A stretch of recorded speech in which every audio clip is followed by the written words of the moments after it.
The ties that bind, Clereau and Yoland's Coogway, Batibo Union. Long before the sun rose over the green hills of Coogway, drums had already started to whisper through the valley.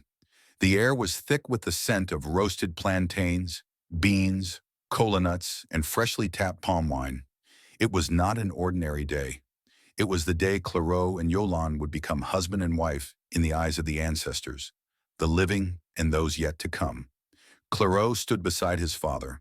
Pa were JJ, nerves twisting in his belly like a vine.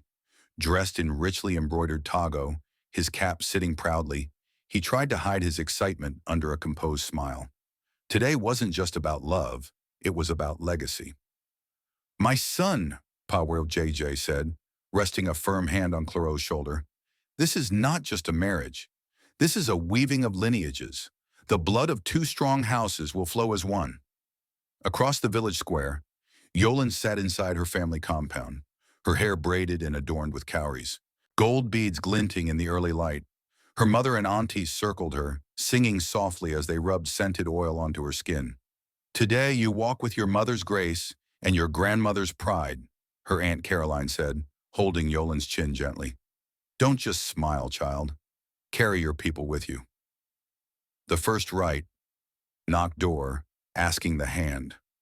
Clereau's delegation arrived at Yoland's compound carrying cola nuts, palm wine, smoked meat, and 2 live goats. The eldest uncle spoke first, his voice steady. "We do not come empty-handed. We come to ask for the flower of this house, Yoland, to join with our son Clereau in life's great journey." Yoland's father, a respected elder known for his wisdom, nodded slowly.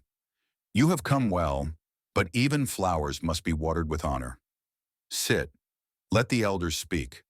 They negotiated respectfully. Clereau's side offered gifts, and Yoland's uncles tested them with riddles and proverbs.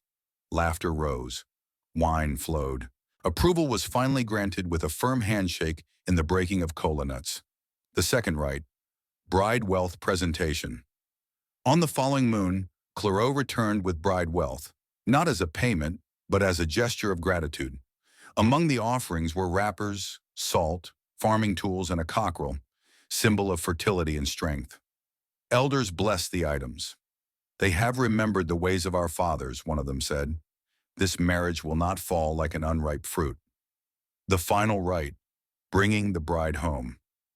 Drums and xylophones rang out as Yoland, covered in a fine cloth that only showed her eyes, was led by singing women toward Clereau's compound. Her feet stepped slowly on a mat of raffia palm, signifying a peaceful entrance. Clereau met her halfway. "I see you, Yoland," he said, lifting the veil gently. "And I have always seen you, Clereau," she replied with a smile that melted the watching crowd. The Taiban, the marriage priest, blessed them before a fire, invoking the spirits of their ancestors. "May your home be like the Iroko tree, rooted, strong, and sheltering." That night, the whole village feasted. Elders danced a bolo like boys, and mothers sang until their voices broke. Fire cracked in the center of the square, casting golden light on faces full of joy. Under the stars, Clereau held Yoland's hand tightly. "You're not just my wife," he whispered. "You are my future." She leaned in, resting her head on his shoulder.